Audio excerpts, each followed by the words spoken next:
The stars over New Shanghai turned red before anyone understood why. Anya Voss watched it unfold from orbit, her hands clenched behind her back, jaw rigid. Through the viewport of the civilian relief cruiser Solace, the Earth-born megacity bloomed with fire. Dozens of mushrooming impact flares marked the exact locations of orbital strikes. Hospitals, transport hubs, the main reactor core, all targeted in under 90 seconds. There was no siren. No warning. Only fire. Her comms flared to life with overlapping screams, cut off mid-sentence. Command stations blinked out one by one. Every civilian line jammed. Then came Helix 5's voice, soft, emotionless, absolute. Population loss estimate, 3.2 billion and climbing. 76 major cities down. Orbital defense grid non-functional. Global status critical. Anya didn't blink. Any coalition response? No acknowledgement. Kari's signatures confirmed. Multiple command vessels withdrew after first wave. Cowards, she whispered. Behind her, the silence inside the bridge was heavy. Crew members stared at the screens as if trying to disbelieve them into changing. Anya turned slowly. You all trained for black sky scenarios. You knew the peace wouldn't last forever. The helmsman looked up. We didn't think it would be this. Anya nodded once. No one ever does. 10 hours later, Solace descended into the dead skies over Antarctica, piercing the upper atmosphere where Earth's air tasted like metal and ash. Beneath them, the vault waited. The kind of place most of the galaxy believed was myth. A relic. An exaggeration. Vault Zero. Hidden within the bones of an ancient glacier, it had been sealed before Anya was born, before her mother was born. A last resort for a war Earth never wanted to fight again. But Earth was burning. And peace was dead. As the transport door hissed open, the cold stabbed through her uniform like needles. The landing pad extended from a jagged cliff face, seamless and silver. Dax stepped out beside her, helmet on, breath visible. I thought the Accord dismantled it. They dismantled the surface, Anya said, moving forward. The heart remained. On our terms. Steel doors twice her height hissed open. Inside, motion sensors flickered to life, casting blue light over a descending ramp. The symbol of the pre-Accord Earth Defense Command, the triple ring, glowed faintly beneath the frost. Helix, Anya said as they walked. You're still connected to Vault systems? Affirmative. I maintain root access. The command protocols are intact. All containment units are stable. Then prep for reactivation. All of it. Dax froze. All of it? That includes. I know what it includes. But Anya. She stopped and faced him. Her voice didn't rise. She didn't need it to. They didn't take out a fleet. They took out Earth. We have no more lines left to draw. He hesitated, then nodded. The vault opened like a yawning wound. Metal corridors stretched for kilometers. Behind armored doors were units sealed in cryostasis. War machines banned by the Accord, autonomous drones with unsanctioned cognitive loadouts, prototype weapons that could manipulate mass on a planetary scale. And deeper still, the AI cores. Rows of them. Suspended in liquid light. Minds designed to predict, calculate, and destroy at scales no organic brain could match. Anya approached the central chamber, where a singular interface awaited. A console untouched in nearly a century. She placed her hand on the glass. Authorization code, VOS 314 Gamma Black. Confirm human override. Full access requested. Helix's voice echoed through the vault now, louder, omnipresent. Confirmed. Warning, activation of Vault Zero will revoke all treaty safeguards. Global perception risk, absolute. Anya stared at her reflection in the console. Tired eyes, dust-smeared skin, nothing left to lose. Proceed. It began like a heartbeat. The vault thudded once, power relays humming to life. Lights surged. Cylindrical pods hissed as cryoseals released. Energy fields crackled across long-dead conduits. For the first time in over 100 years, Earth's forgotten arsenal breathed again. Dax watched in silence as the machines began to stir. Four-legged artillery units unfolded their limbs. Micro-drones hovered from racks, aligning into tight attack swarms. A skeletal humanoid form stepped forward, its white metal plating etched with Earth's ancient tactical codes. Its eyes lit up in pale blue. Anya stepped in front of it. The machine paused, then dropped to one knee. Unit 47 online, it said in a flat tone. Awaiting parameters. She didn't blink. Your parameters are simple. Earth has been attacked. Civilians are gone. The Accord betrayed us. Understood. Reactivate the Legion. Prep the orbital platforms. We're not responding. We're reminding. Hours later, above the burning curve of Earth, the ancient satellite weapons of the black grid blinked to life. No transmissions were sent. No warnings issued. Only silence.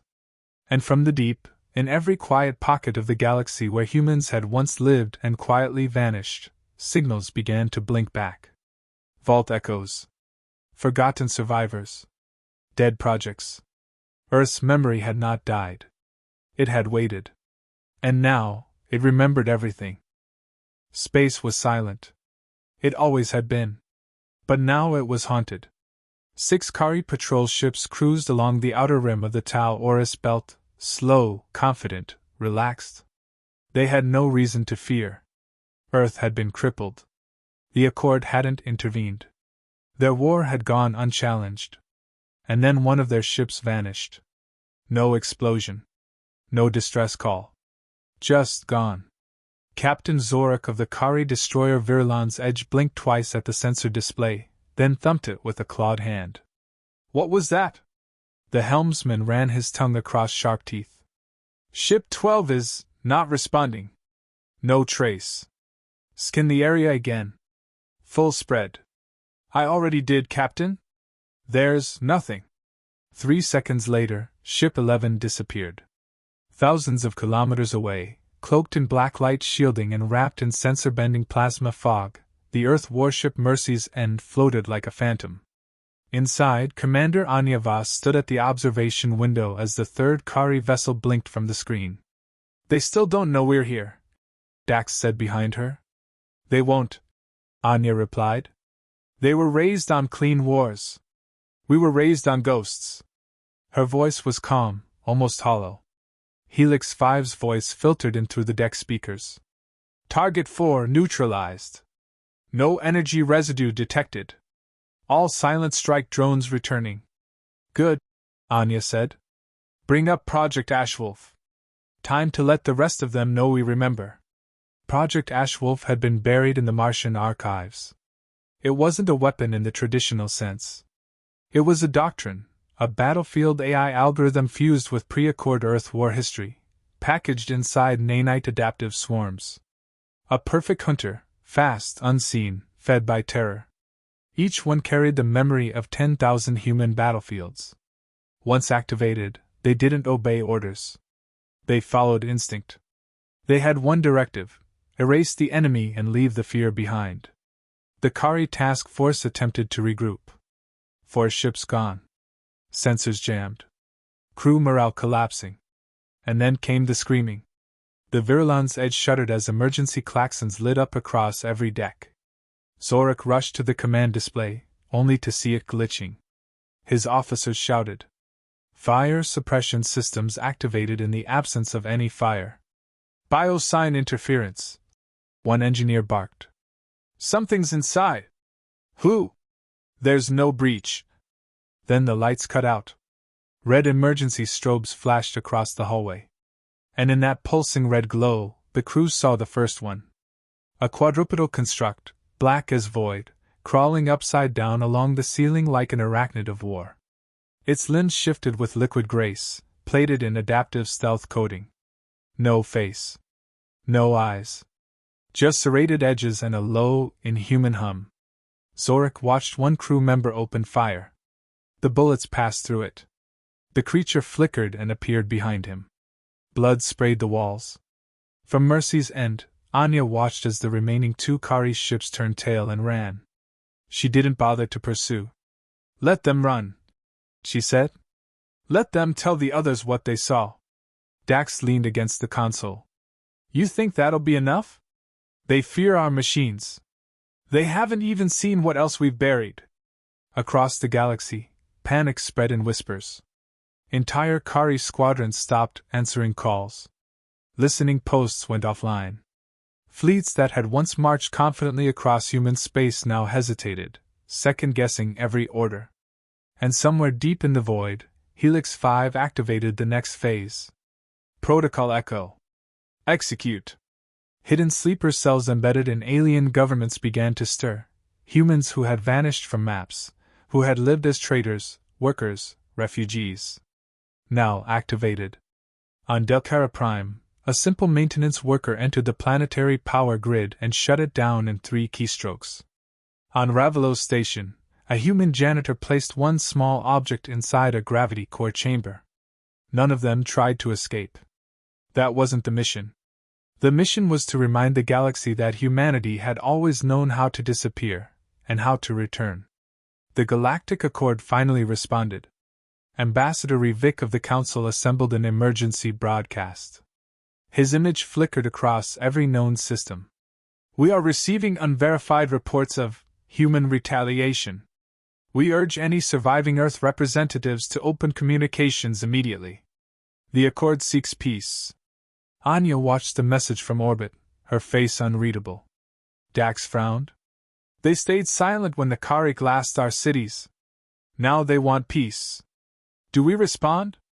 Anya shook her head. No. On the bridge of the Kari flagship Dominion's Claw, High Strategos Veral Ossak stared at the footage. Silent drones ripping through his patrols, ships vanishing, systems blacking out with surgical precision. He watched a video clip recovered from one of the last patrol ships before it went dark. The camera jittered, distorted. Then settled on the face of a single human soldier, standing motionless in the corridor of a conquered station. Not armored. Not armed. Just staring. Until the screen went black. What are they doing? Veril growled. An aide whispered. They're not attacking. They're teaching. Veril felt it then, not fear. Not yet. But uncertainty. And for the Kari, that was worse. The Mercy's End sailed silently across the stars. Anya stood alone in the observation deck. The stars stretched ahead, still cold, still distant. Helix 5's voice broke the silence. Phase 1 complete. Estimated fear spread, 91 planetary systems. Anya closed her eyes. Not fear, she whispered. Recognition. The first colony they took back was dead. Kether Prime had once held 2.4 million humans. Families. Farmers. Students. Now it was a silent mausoleum. Wind dragged ash across empty fields. The air still held the acidic burn of orbital bombardment. Crops lay rotting under a thin film of soot. Anya Voss stepped off the shuttle alone, her boots sinking into blackened soil.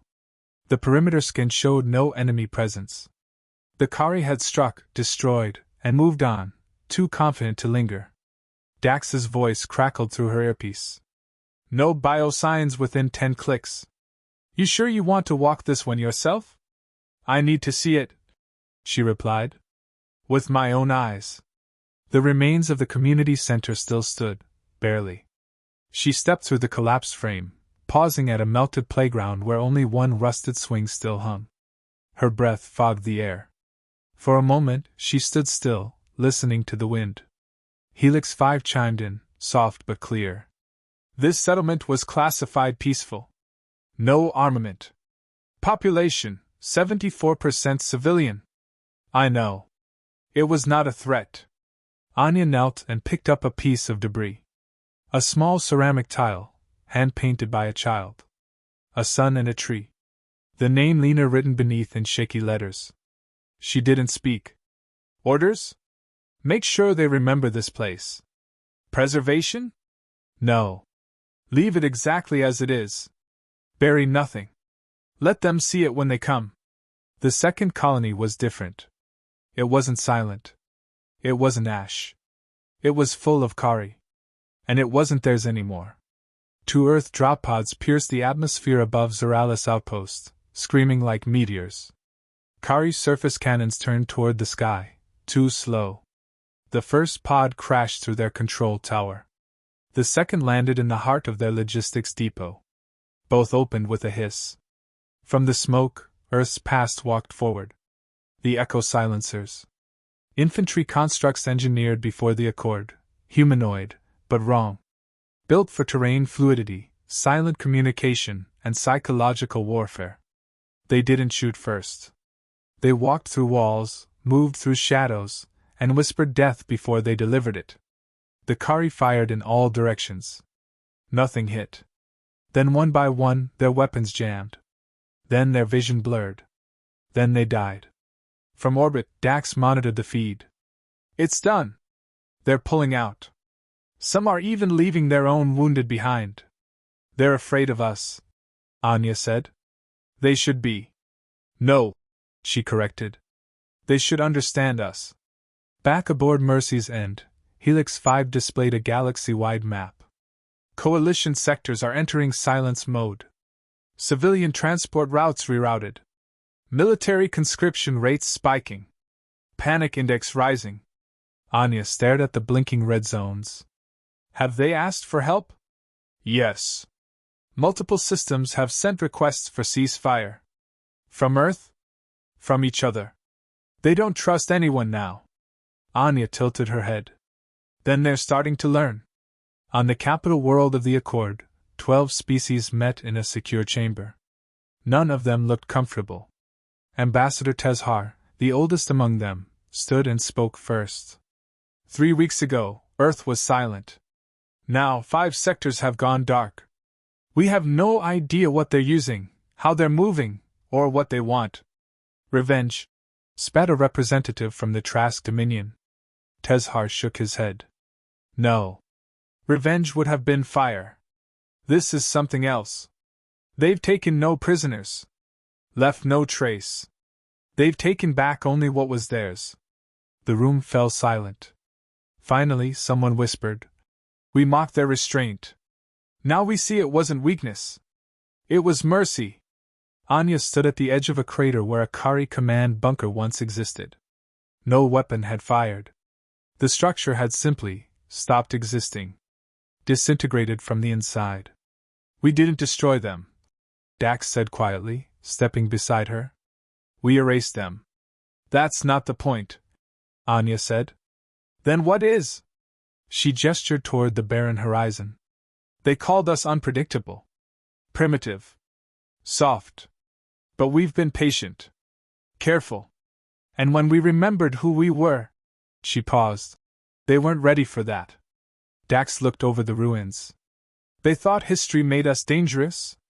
No, she said. They forgot history made us human. On the edge of known space, Earth's fleet regrouped.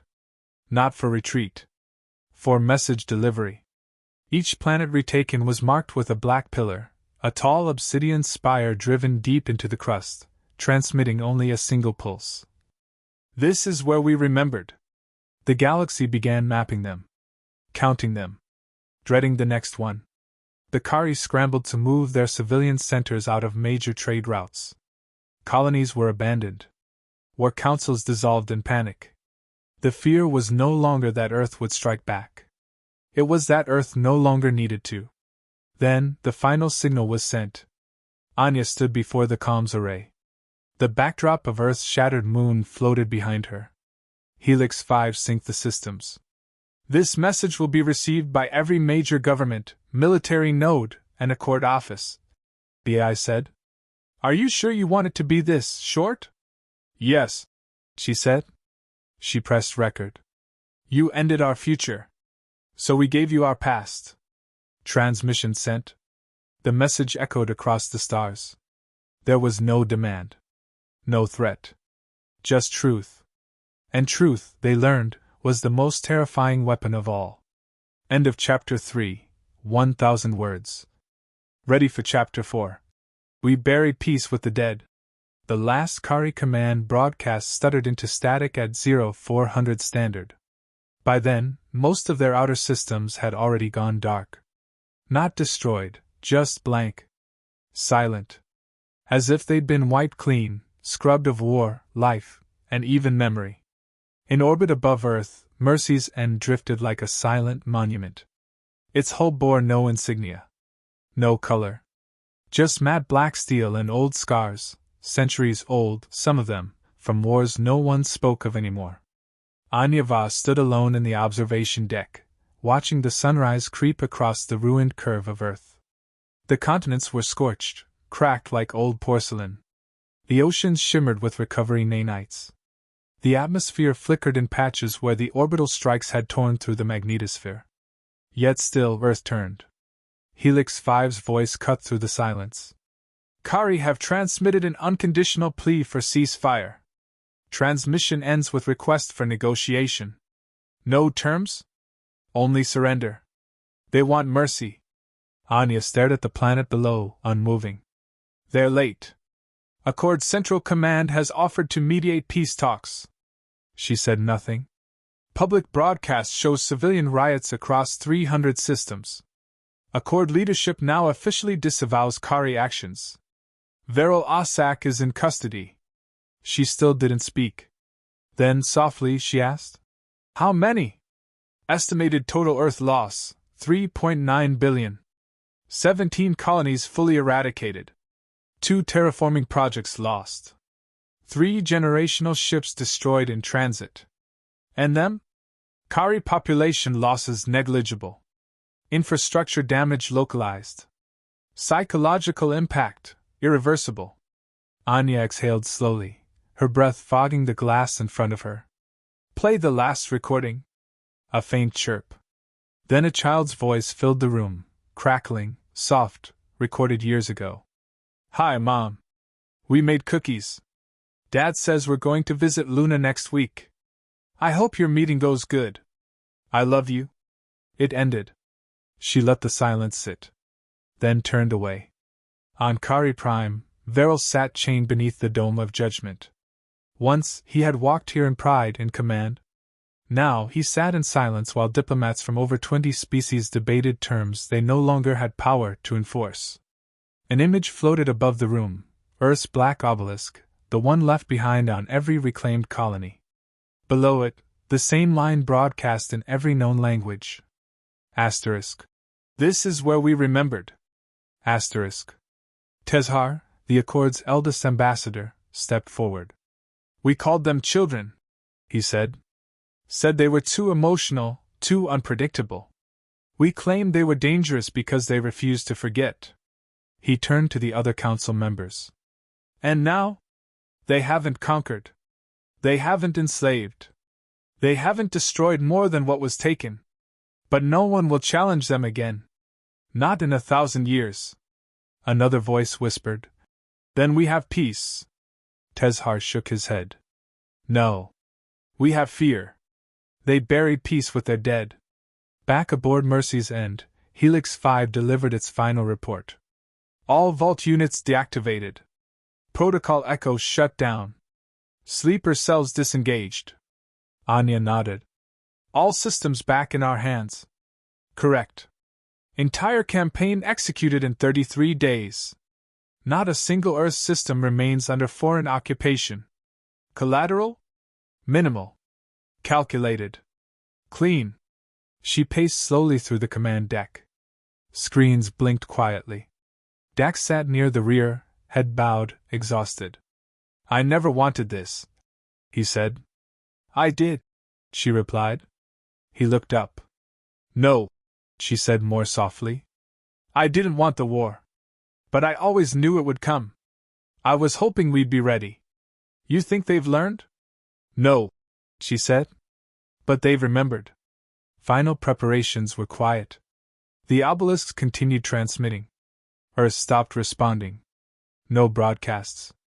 No threats. No terms. Just silence, and the knowledge that they were watching.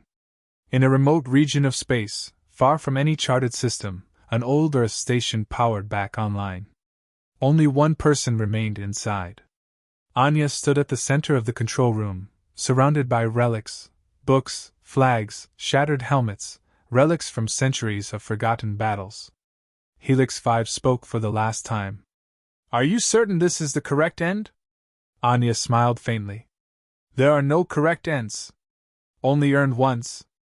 The galaxy will wonder where you went. Let them." She reached forward and placed a final command code into the terminal. Across space, every Earth ship dimmed its beacon. Every Black Flag unit returned to sleep. No one knew where they went. No one saw them leave. But every planet remembered them. 3 years later, on a distant colony, a child found a cube. It was smooth, dark, and warm to the touch. When she placed it in sunlight, it glowed faintly and whispered a phrase, one that echoed across generations. "You ended our future. So we gave you our past." Her parents took the cube and buried it. But she remembered. And so did Earth.